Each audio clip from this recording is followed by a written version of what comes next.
Good morning. And happy Family Day weekend. Welcome to those of you who've chosen to spend it in Edmonton. Welcome to this circle that gathers us again and again.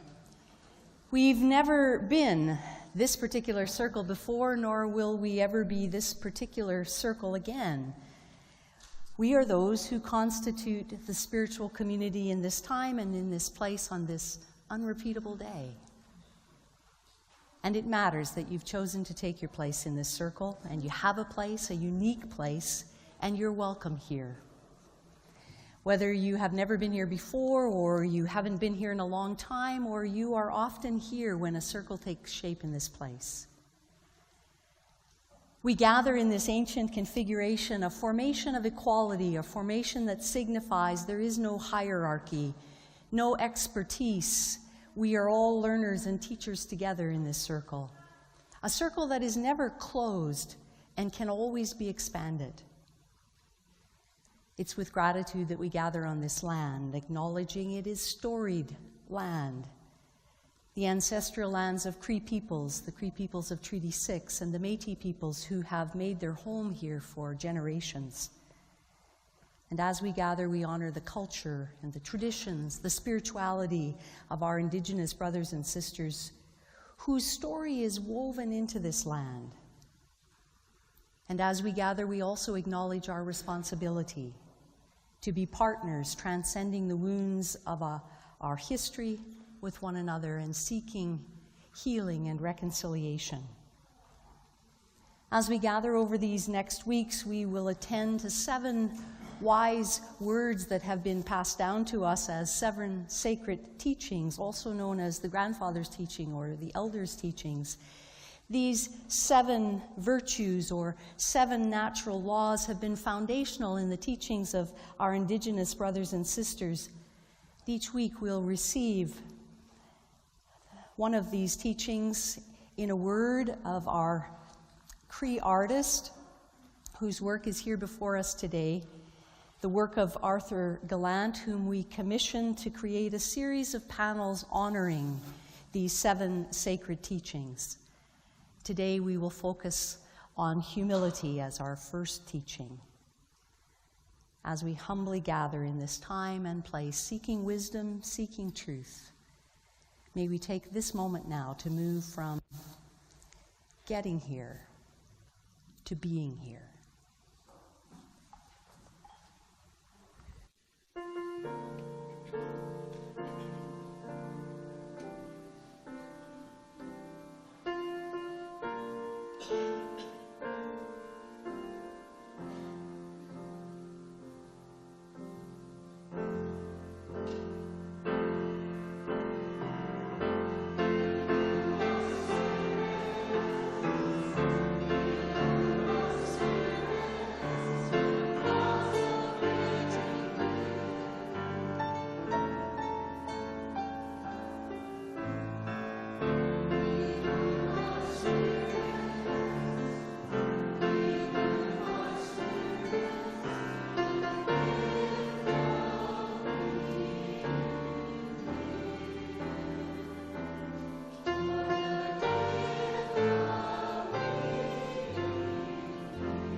We drink one water, breathe one air. We live under one sky, sharing our planetary home with diverse and wondrous expressions and forms of life.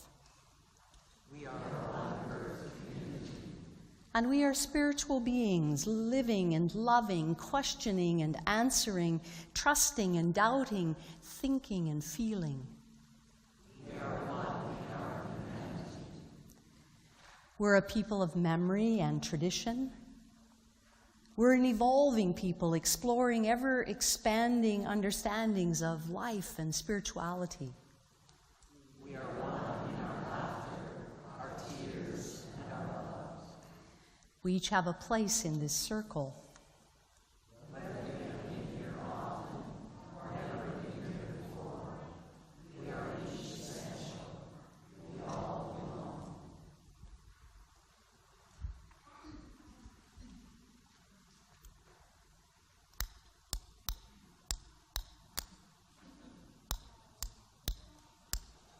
Low tech.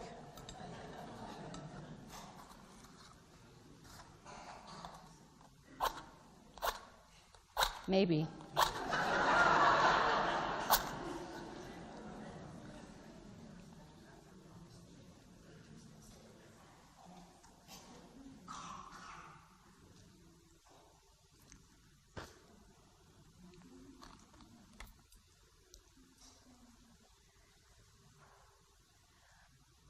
Above us are the stars. Beneath us is the soil. Within us is the light of life. We gather with each other to nurture all that gives radiance to our spirits. We gather seeking wisdom in the traditions that have nurtured others for generations and generations. We gather seeking wisdom in our stories and songs, in words and in silence.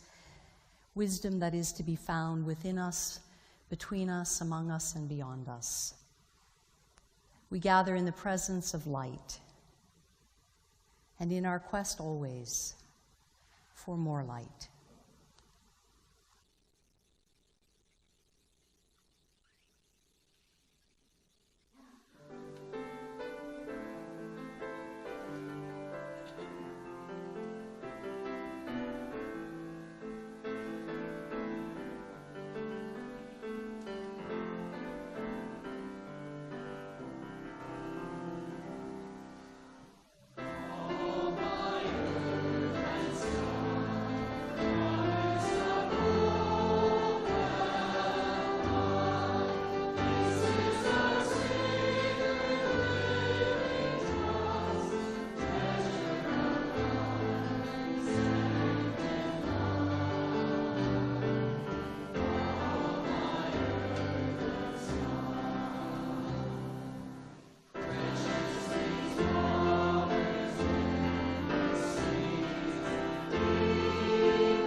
Some years ago, first Aboriginal moderator of the United Church of Canada was a Cree man from Fisher River in Manitoba. He was moderator from 1994 to 1997. Part of the legacy that he has given to us is this prayer that he wrote during his time as moderator that we have offered many times in this circle and will offer each week as we travel and explore these 7 sacred teachings. We share the words of Stan McKay as our prayer together this morning.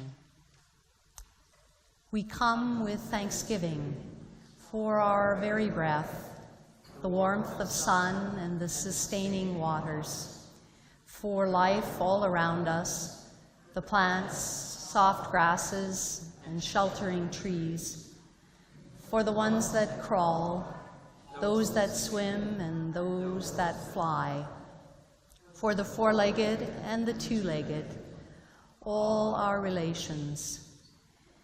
We celebrate the diversity in creation as reflected in the 4 winds from the 4 directions. We especially honor the many peoples with their many gifts for understanding our shared life on the earth. We strive to live out the 7 sacred teachings: respect, love, honesty, courage, humility, wisdom, truth. These teachings enable us to live in harmony with ourselves, with our neighbors, and all the created earth. May it be so. Amen. It's our time for all ages. I welcome anyone to come to the carpet for a conversation this morning.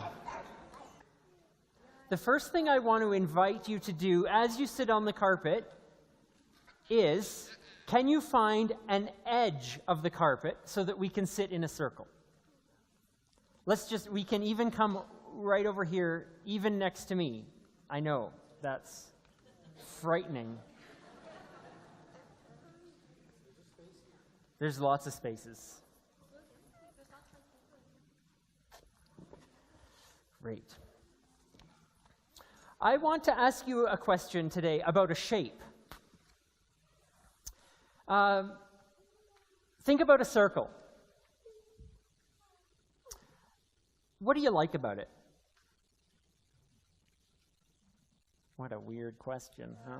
What do you like about circles? Mm-hmm.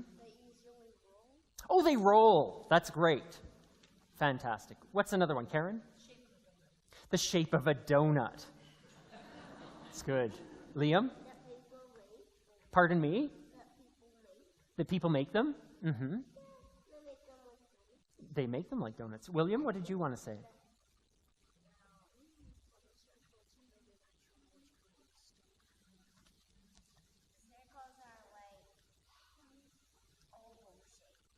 They can be ovals, yeah, they sure can. They can be a bit squashed or squishy.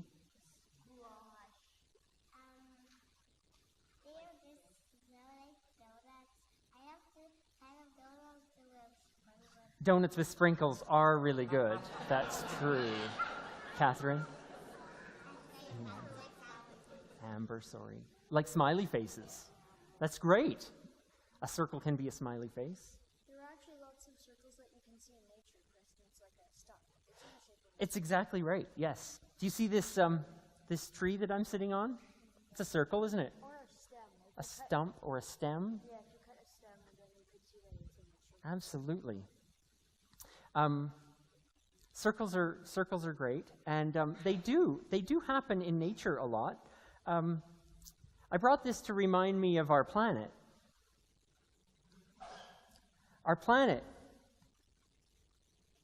is a big sphere, which is just a fancy way to say a big circle in lots of directions.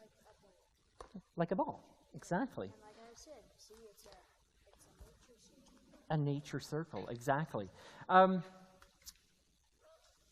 I happen to be wearing a circle on my finger. A ring. A ring is a circle. It fits really good on my finger. But it's really small. It's a tiny circle, not like the Earth. It's a tiny one. It can also be halos. Ooh, a halo. Lovely. What are we sitting on? This carpet is a circle. This, where we do a lot of things on a Sunday around here, this table. The earth is a circle. This table is a circle. Our heads are circles. Very good. Has anyone ever gone outside?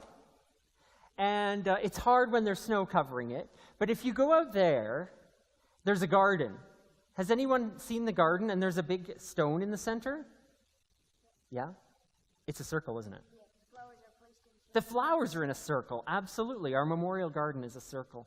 Has anyone ever walked the path that is our labyrinth over here in the field? Yes. There's paths that go left and right and all around, and it's a circle. It is a labyrinth.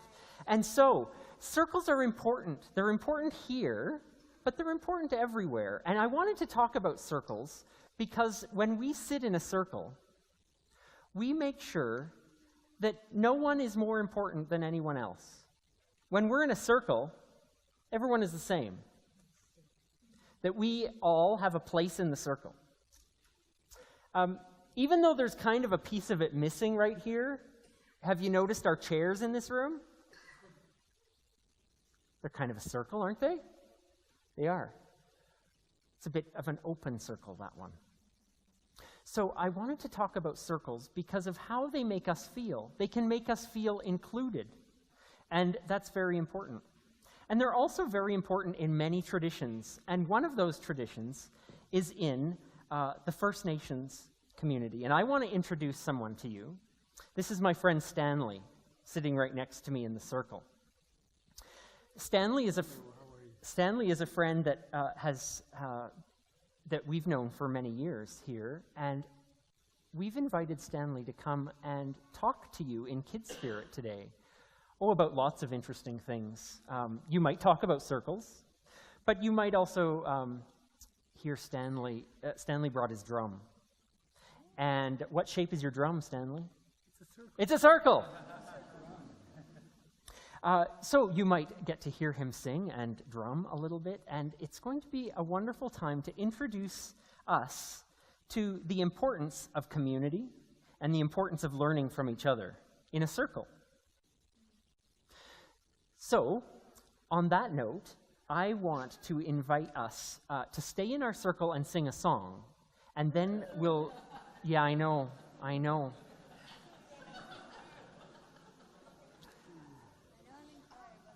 Let's sing a song. It's called "O Beautiful Gaia."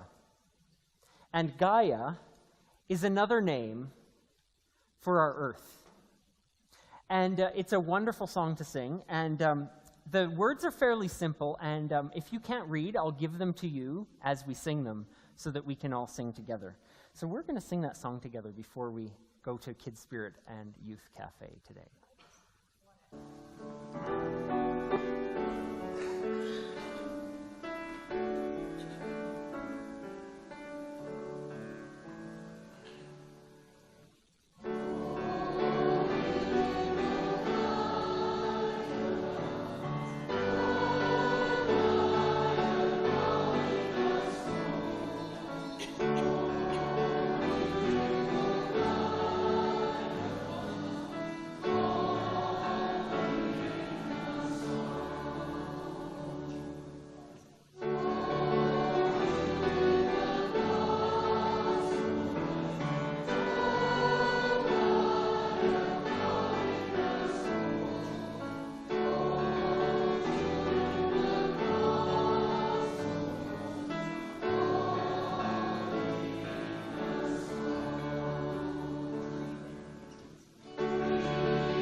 A reading from Matthew.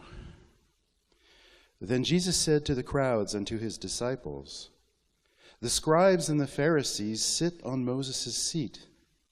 Therefore, do whatever they teach you and follow it. But do not do as they do, for they do not practice what they teach. They tie up heavy burdens hard to bear and lay them on the shoulders of others, but they themselves are unwilling to lift a finger to move them. They do all their deeds to be seen by others, for they make their phylacteries broad and their fringes long. They love to have the place of honor at banquets and the best seats in the synagogues, and to be greeted with respect in the marketplaces, and to have people call them Rabbi. But you are not to be called Rabbi, for you have one teacher, and you are all students. The greatest among you will be your servant. All who exalt themselves will be humbled, and all who humble themselves will be exalted." This is a teaching from the Jesus tradition of the first century. May we find wisdom for our living.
Each person's pride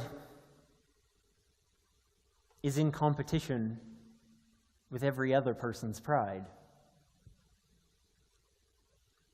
It's because I wanted to be the big noise at the party that I am so annoyed at someone else being the big noise at the party. Pride is essentially competitive. It's competitive by its very nature. Pride gets no pleasure out of having something, only out of having more of it than the next person. We say that people are proud of being rich or clever or good-looking, but they're not.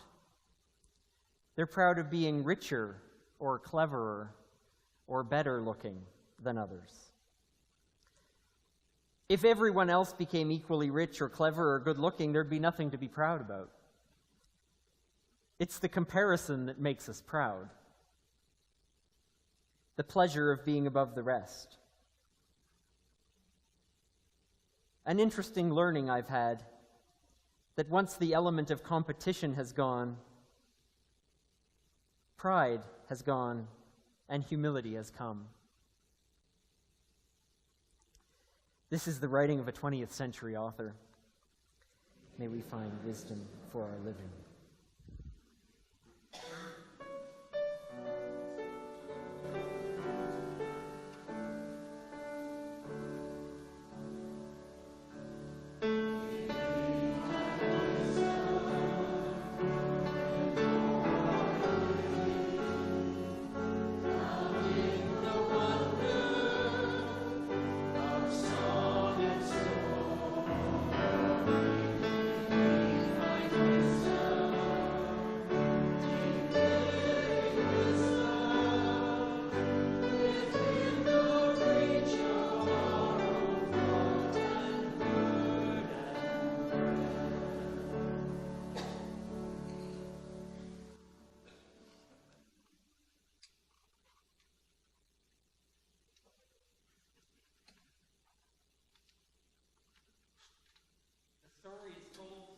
Of a man who had performed so many acts of humility that his city council decided to honor him with a medal.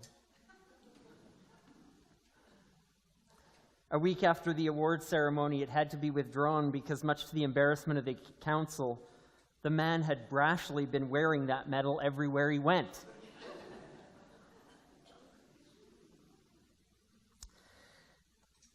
That silly little story reminds me of what mystery writer Helen Nielsen once wrote. Humility is like underwear.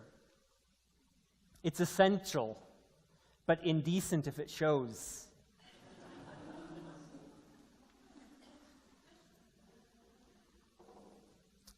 Our spiritual tradition gives us some interesting images and stories about humility.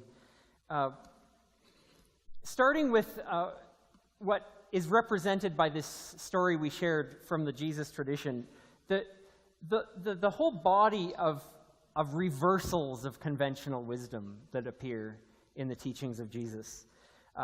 The first will be last, the exalted will be humbled, and the humbled exalted. The hungry will be filled with good things, and the rich will be turned away empty. These reversals, they talk about a different kind of life and a different kind of world that we wish to build as spiritual people. And it's one that's quite different than the way we encounter the world in our everyday life. So there's something to be said for these reversal stories. They're to be taken not as once and done, go out and turn the world upside down, go out and do all this, be this upside down life, but instead are to hint at the kind of life we're trying to build bit by bit. We have stories of Jesus washing the feet of his disciples. Something that one would expect would be the other way around, that the disciples really should wash the teacher's feet. Or, someone in an exalted position should be the one to have their feet washed, and instead it's the other way around. And he offers that story as an example of that kind of world. The world of the circle. The world where we all sit in equality, in equity with one another.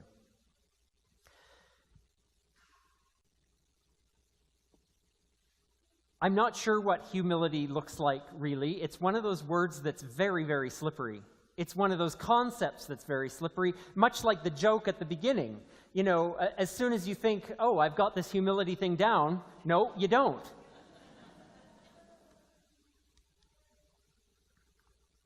The story of Jesus reminds us of those who have taken their religious tradition to the point that it becomes a show. And Jesus was railing against that in his time. The writings of what we have from the tradition speak of how he was trying to work against and speak against this idea of religiosity being some kind of show put on for the sake of others, to bring glory, to bring some kind of whatever it is, light, to shine the light upon oneself. And it happened for Jesus when it became no longer about authentic living or living a life that's helpful or lived with integrity, when it became what it looks like from the outside. And so he talks about these Jewish traditions that we're farther removed from, so difficult to understand what he's talking about in his context, but he says, be wary of those who wear their phylacteries broad and their fringes long. These were the Jewish traditions of wearing the phylactery, the box on one's forehead that contained the holy scripture passages. The bigger your box, well, the holier you must be, right? And the fringes on their gowns and outer robes. The longer the fringe, the more holy it was. So these ones that were putting themselves in the temple and in the synagogues with their large phylacteries, their long fringes, all for the show of how holy and how important they were. Equally to say, in any religious tradition, when the tradition and when what looks holy begins to take the place of what truly is an inner spiritual seeking, then we have to rethink. And it's interesting that the story comes to us spiritually, obviously, in a spiritual context, but it reminds us, too, of how we can put ourselves at the center of attention with anything, not just with our religion or our spirituality. We can put ourselves at the center of attention with our money. We can put ourselves at the center of our attention with our time and what we do and what we say.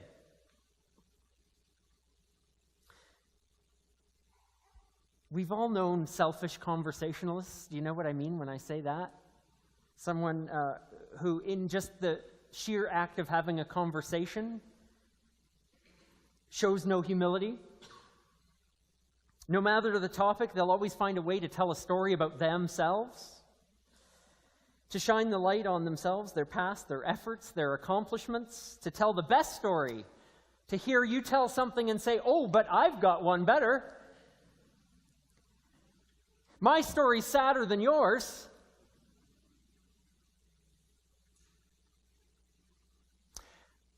It seems like one of the first things that we're hearing in the spiritual wisdom is, in so many ways, moving us out of the center, moving ourselves out of the center of things. In terms of conversation, it means listening. In terms of our spirituality, it means doing so in a way that is helpful for us, in a way that's authentic to who we are, rather than a show of what we could do or what we can say. What anecdote we might add when there's a chance, or what have you, but rather to listen and to care about what others are saying and doing.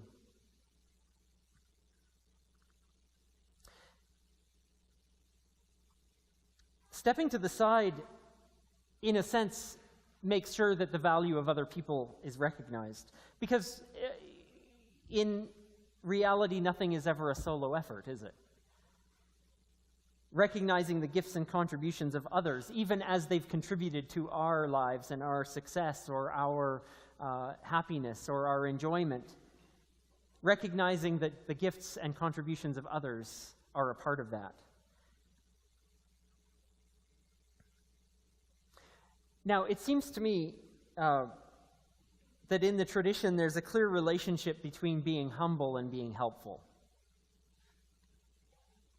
I could be the kind of person who is ultimately humble, who does everything in secret and deflects all attention away from myself to others, and if that's not being helpful, then I'm not sure what good that is either. We talk in the danger of extremes. I could be kind to someone, but my kind demeanor may not be helpful. I could be helpful and not be kind. You see what I'm getting at? I can feel love and compassion and not be helpful. I can display kind behavior and not be helpful. I can be humble and my actions serve no purpose and may not be helpful.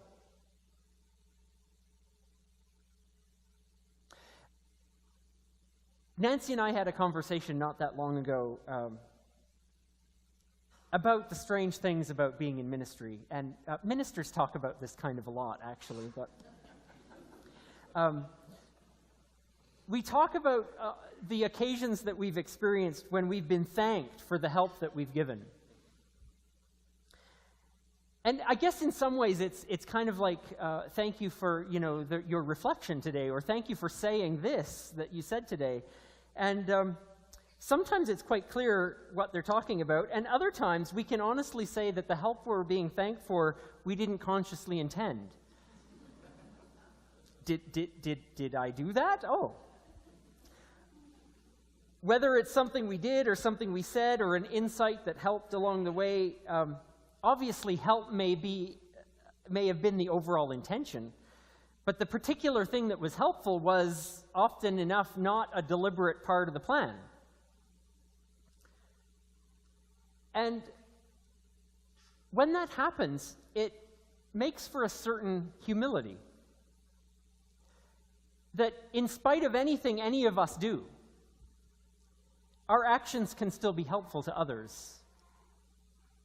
If we have this spirit of helpfulness, if we have this spirit of humility, that we would like what we do to be helpful, useful, to shine some kind of light for someone else. I suspect that's a part of humility, is being open to just putting something out there and letting it take its own life where it goes. It has its own life. It'll go where it goes.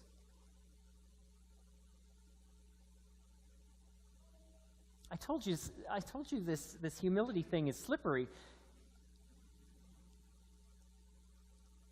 Because on the other hand, I'm just thinking right now, being helpful can be a source of pride too.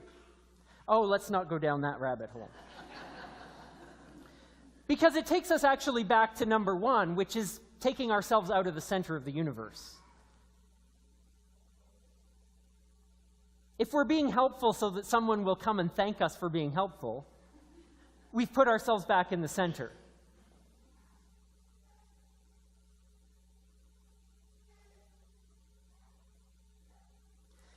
There's a Peanuts cartoon. It's not this one. But in a different one, Linus tells Charlie Brown, when I get big, I'm going to be a humble little country doctor. I'll live in the city, and every morning I'll get up, I'll climb into my sports car, and I'll zoom into the country. And then I'll start healing people. I'll heal people for miles around. And then in the last frame of the cartoon, he says, I'll be a world-famous, humble little country doctor.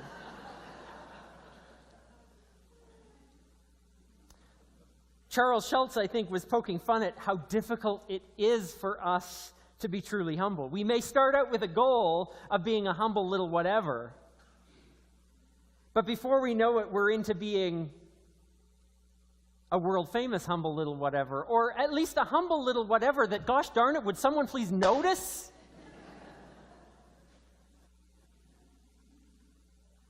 These are rocky waters. Oh my gosh. But I think they can be navigated with the help of just honesty, the help of humility. We can help from beside rather than above. See, the problem with helping is that we run the risk of helping so that the people that need help know that we're the ones helping. And that's a danger to humility. Helping from beside rather than from above. Doing with is better than doing for. Working alongside is more helpful than working on behalf of, because it builds something. It builds trust, it builds friendship, it builds community and ability and self-sufficiency and strength when we work alongside.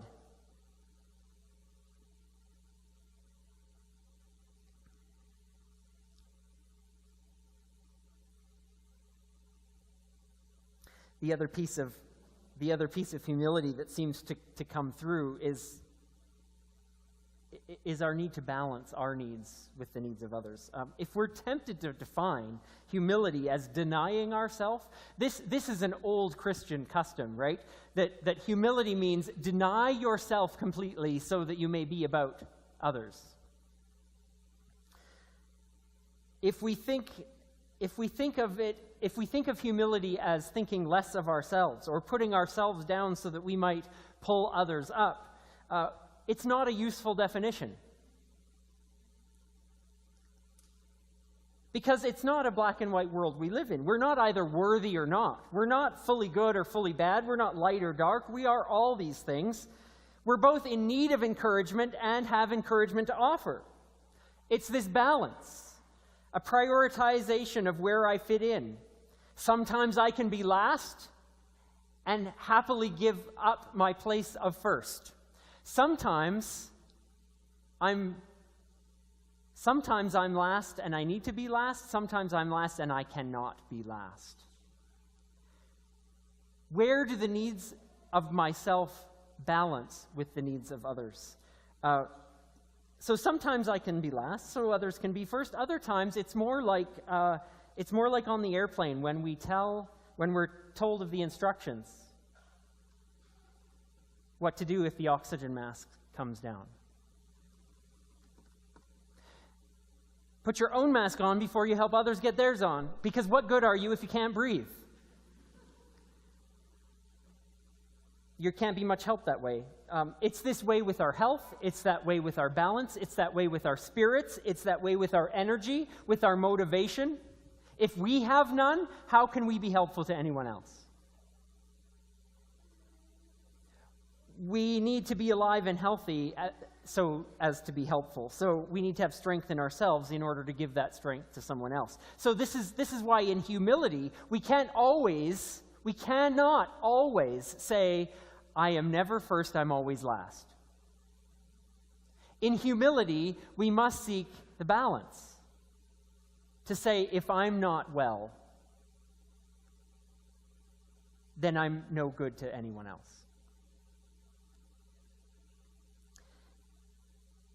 We learn the lessons of the cosmos as often as we learn the lessons of our spiritual tradition, and perhaps they're one and the same.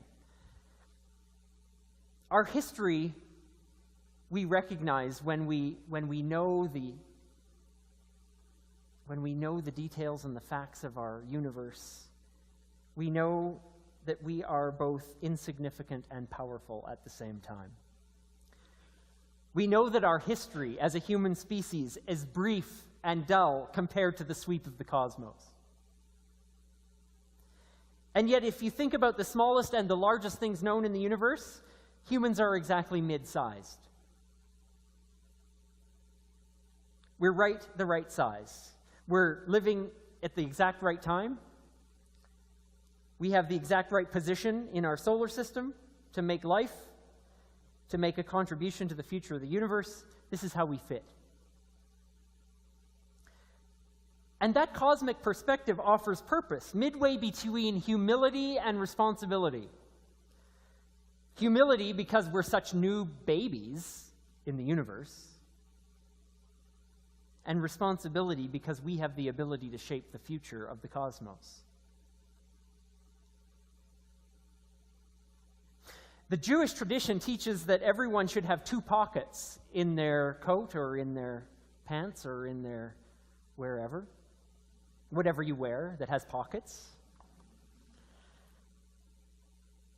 And you should have a note in each pocket. One note says, I am but dust and ashes. In the scope of the grand cosmos, I am a blip. And in the other pocket, the note says, the whole universe exists in you. And as the Jewish tradition says, keep both in your coat and take out whichever one you need to be reminded of. When you're feeling self-important, pull out the note that says, I'm but dust and ashes. Life is larger than you and will continue with you or without you. That the decision you make today will not alter the course of the universe. And the thing you're stressing about is tiny. And when you're feeling powerless, you pull out the note that says, the whole universe exists in you, because you're the one that the world has been waiting for, that you can make a difference, that you're here to let your light shine and liberate others to do the same, that your every thought, word, and deed is related to and impacts everything that will come after.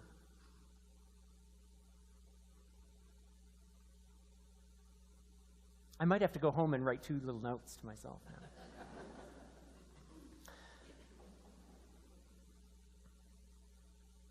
The last helpful thing that I think we learn from our wisdom today is how we are so apt to see life as a competition, as comparison. Remember C.S. Lewis's wisdom that said that our pride doesn't come from being rich or clever or good-looking, but when we put the ER on the end of those words, that we are richer, cleverer, or good-lookinger.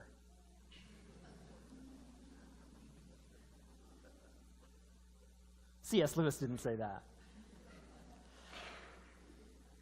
Comparison is a real tough one in the search for humility, because comparisons are everywhere. Everywhere.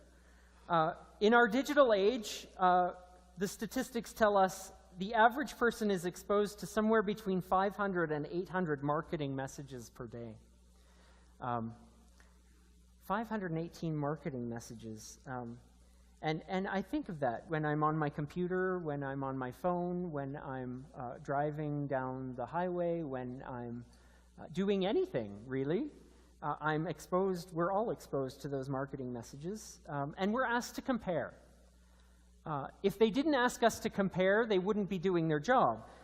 So they inspire these thoughts in us. When I see this in my consciousness, I said, well, can my phone do that? Or I might say, is that toothpaste the best one? What's my toothpaste like? I don't know. Or is my Wi-Fi service fast enough in my house?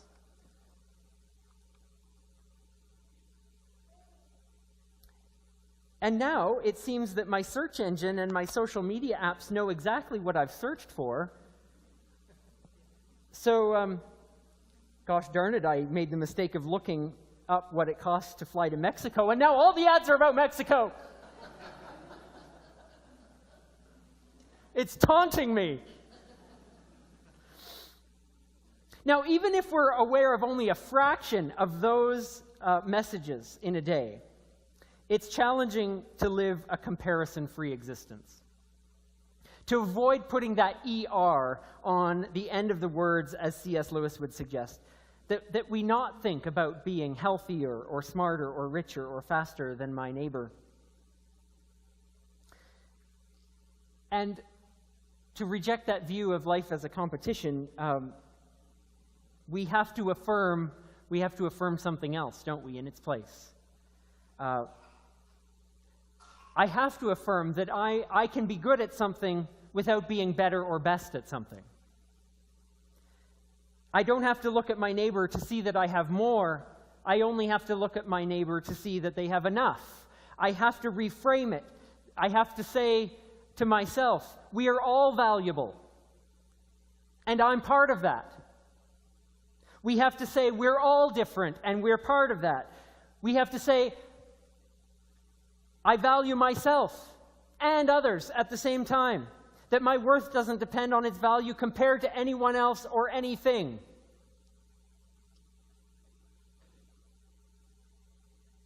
You see, all these things are chipping away at this word humility and its partner, pride. That we need to reframe our lives' questions. We're beginning this series today on the sacred teachings with the teaching of humility, and this panel, painted by Arthur Gallant, recognizes, who will be here, by the way, next week, because we all want to meet the artist who's painting these panels for us. He'll be here next week, and I hope again through the series. I think what he's captured in this panel is the challenge that it requires more character and more inner strength to be humble than it does to raise ourselves up in pride. His words are humility. To be humble is to be strong. He recognizes both the challenge, but also the real blessing and benefit of humility. Because in that, what I read in that is that being humble is not being weak. Which is why all those teachings in our tradition are so countercultural, those reversals. That they're countercultural even today. The first and last, the hungry and the fed, the rich and the poor. To move yourself out of the spotlight isn't meekness, but it's inner strength in giving to others what they need. To give credit or to give power or to give strength that they need is not weakness. It comes from a very inner sense of strength and power. To refrain from exalting ourselves and rather choosing to be humble or take a half step backwards. To not shy away from, but rather seek our strength in relationship to all, in balance with all, working for the good with others. So with gratitude for this panel of artwork and what it reminds us of, we take this time to ponder the art. I invite you up after to take a closer look. It's much more beautiful there than on the screen. And as we continue to share these panels, they will find a permanent home on our walls as we go through the next 7 weeks. So let's take this time now to consider where we've been in the center and where we don't need to stay there anymore. We'll ponder how we can better balance our own needs with the needs of others, and we'll also think about the work that we have ahead of us in viewing our life and our days not as competitions or comparisons, but to find places where we take pleasure in the communal effort, in deflecting to where it's most deserved, and recognizing the strength of living in light's light together in humility.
We go from this place always in the hope that we take light with us, that we take the light that we've learned from each other and we bring it to our lives, to our interactions, to our days, to the people we meet. May the world indeed come to be filled with light, of wisdom, of love. And we go from this place in that spirit.